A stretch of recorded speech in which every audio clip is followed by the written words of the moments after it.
السلام عليكم ورحمة الله وبركاته. ازيكم يا كل حبايب قلب؟ عاملين ايه؟ يا رب دايما تكونوا بخير وفي سعادة وفي احسن حال. قبل ما نبدأ الفيديو كله يصلي على النبي. طبعا قبل ما نبدأ الفيديو كده بحب ان انا اشكر كل حبايب قلبي طبعا اللي مشرفيني ومنوريني، وبقول لهم وجودكم كالعادة على راسي من فوق. وشكرا جدا لكل حبايب قلبي اللي سألوا عليا في الفترة اللي انا غبت عنكم فيها دي، وبقول لكم ما تحرمش منهم ابدا. ولو بتشوفي قناتي كده لأول مرة يا ريت كده تشتركي وتفعلي الجرس عشان يوصلك كل جديد بننزله ان شاء الله في قناتنا المتواضعة دي، عشان تكبر بيكم وليكم ان شاء الله. طبعا حبايب قلبي ما تنسونيش باللايك الجميل بتاعكم. يمكن انا طولت عليكم في المقدمة، بس عايزة اقول لكم ان انتوا فعلا بتوحشوني في الفترة اللي انا ما بنزلش فيها حاجة. نبدأ بقى كده الفيديو بتاعنا. عايزة اقول لكم ان انا جبت كده شوية كده من المشتريات، كانوا طبعا لازميني كده في البيت. يعني طبعا زي ما انتم متعودين معايا ان انا ما بشتريش مشتريات شهر، انا الحاجة اللي بتنقص عندي بجيبها على طول. يعني ممكن يكون اسبوعيا، ممكن يكون كل يومين، زي ما انا محتاجة الحاجة بنزل ان انا اجيبها. طبعا هنا جبت كيس جبنة موتزاريلا. الكيس ده كان عامل 100 جرام وسعره كان عامل 30 جنيه. جبت كمان الطبق الزيتون ده كان عامل 10 جنيه. جبت جبنة طبعا رودس. طبعا العلبة دي احنا مبنستغناش عنها، زي ما قلتلكوا ان انا طبعا اسبوعيا كده بجيبها. دي كانت عاملة 40 جنيه.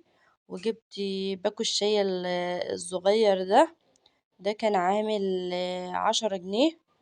جبت كمان كده نص كيلو كده من المكرونة الفرن دي او الصواني. عايزة اقول لكم ان انا طبعا مجرباها قبل كده وفعلا جميلة جدا، زيها زي الاكياس بالظبط. نص كيلو فيها كان عامل 12 ونص، يعني الكيلو ب25. جبت كمان نص من العادية دي. عايزة اقول لكم ان انا مجربة المكرونات السايبة دي جميلة جدا. جبت نص كيلو من العادية. النص كيلو برضو كان عامل 12 جنيه.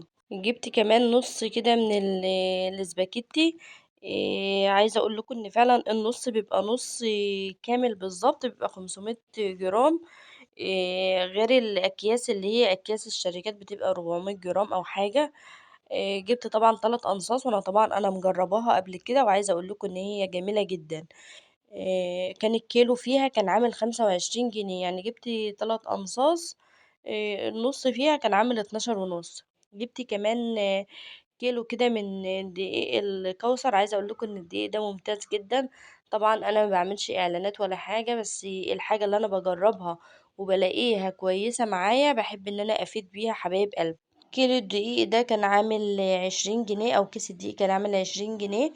جبت كمان ربع كده من النشا كان عامل 12 جنيه.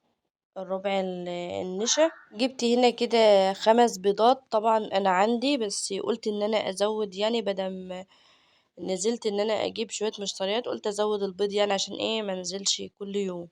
جبت 5 بيضات كده. البيضة كانت عاملة 6 جنيه. جبت ب30 جنيه. جبت كمان كيلو السمنة الكريستال ده أو علبة السمنة الكريستال. كان عامل الكيلو ده كان عامل 95 جنيه. وجبت كمان كده كيلو من السكر.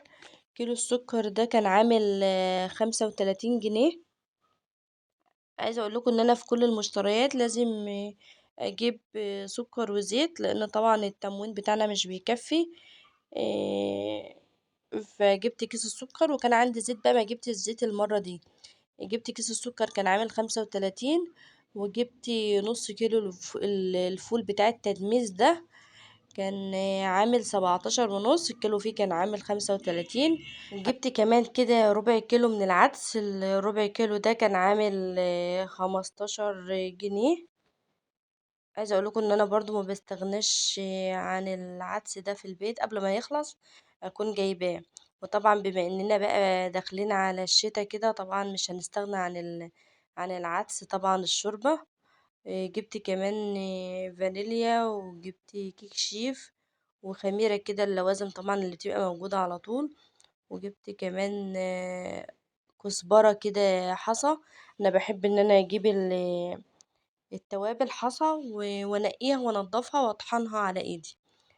طبعًا بتبقى ممتازة جدًا، وبتبقى الروايح بتاعتها جميلة جدًا، غير ما تكوني جايباها مطحونة من برّه. جبت كمان ب20 جنيه برضه كده فلفل حصى، هاعمله برضه زي ما هاعمل الكزبرة.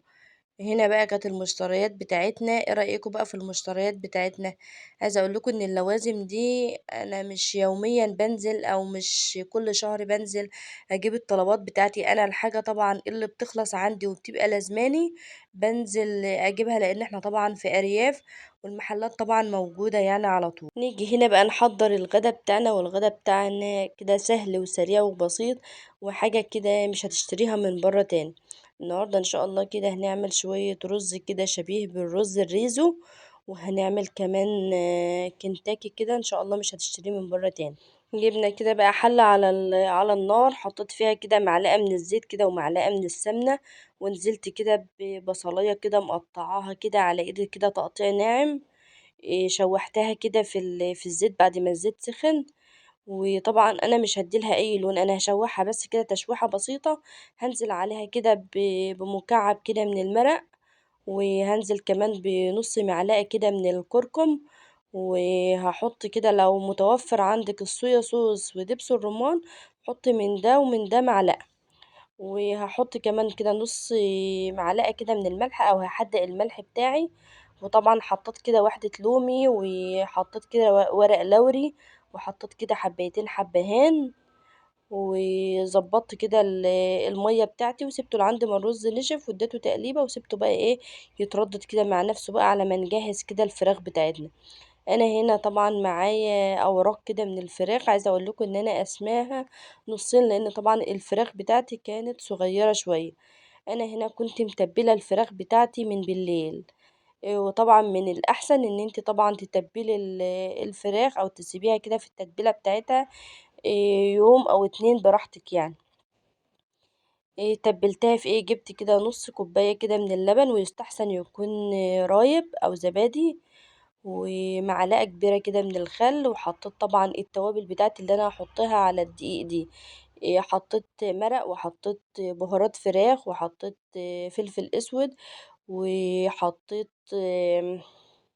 كمان بصل بودر وتوم بودر وكركم. نفس التتبيلة اللي انا حطيتها على الدقيق هي اللي انا نقعت فيها الفراخ. وعايزة اقول لكم ان انا مفتحة الفراخ خالص، عشان طبعا ما يبقاش فيها اي دم او اي حاجة.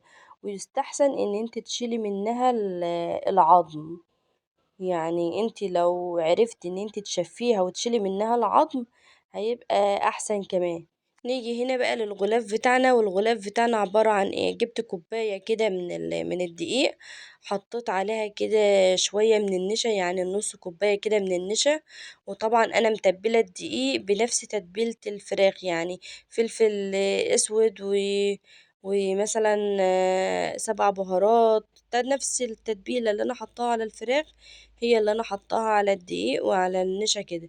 هبدأ ان انا انزل كده بالفراخ بتاعتي، يعني هبطنها كويس كده من الدقيق. لو عايزة ان انتي تزودي الغلاف بتاعها ممكن تنزلي بيه تاني في التتبيلة، وترجعي تنزلي بيه في الدقيق تاني لو انت عايزة الغلاف بتاعك يبقى طبعا سميك او يبقى كتير. انا هنفض الفراخ زي ما انتوا شايفينها كده، عشان طبعا تديها الكرمشة اللي انتوا بتشوفوها طبعا في الفراخ الكنتاكي او الفراخ الاصلية اللي انتوا بتشتروها. هنا طبعا بقى معايا هنا زيت غزير، طبعا الزيت بتاعي بقى سخن. هدي كده النار، وهنزل طبعا بالفراخ بتاعتي. انا مش عايزة الفراخ بتاعتي تاخد لون على طول وما تستواش. وعايزة اقول لكم كمان كده على تكة بسيطة يعني. الفراخ بتاعتك يا ريت تديها، لو انتي ما بتحبيش الفراخ بتشد او بتحبيها مثلا مستوية جدا او دايبة، حاولي ان انتي تديها غلوة قبل ما تنزلي فيها بالدقيق يعني. خليها في التتبيلة بتاعتها دي واديلها غلوة كده بسيطة، وبعدين انزلي بقى في الدقيق عشان طبعا تستوي معاكي في الزيت على طول وتبقى دايبة. انما لو انتي بتحبي الفراخ بتشد شوية يبقى كده احسن. حبيت ان انا افيدكم بالمعلومة دي، عشان انا طبعا انا من الناس اللي بحب الفراخ دايبة، فكانت بتشد معايا فما حبتهاش كده. فان شاء الله المرة الجاية هديها غلوة كده وهعملها معاكم ان شاء الله. أنا هنا كنت خلاص خلصت الأكل بتاعي، حمرت بطاطس وخرجت كده مخلل ليمون من اللي احنا عاملينه مع بعض، وهنا الرز بتاعي القمر. عايزة اقول لكم ان الرز ده كان تحفة. الفراخ بتاعتي برضو كانت ما شاء الله شاربة كده من التتبيلة وجميلة، بس طبعا كانت بتشد شوية زي ما قلت لكم. حبايب قلبي، لو وصلنا لعندي هنا كده من الفيديو، يا ريت ما تنسونيش باللايك الجميل بتاعكم، وقولوا لي رأيكم الحلو كده في التعليقات. ولو لسه كده ما اشتركتش في القناة بتاعتي، اشتركي كده وفعلي الجرس عشان يوصلك كل جديد بننزله، وعشان كمان قناتنا المتواضعة تكبر بيكم وليكم ان شاء الله. وحبايب قلبي، ما تبخلوش عليا باللايك الجميل بتاعكم عشان هو اللي بيرفع الفيديو. بحبكم في الله يا اغلى اخوات، والسلام عليكم ورحمة الله وبركاته.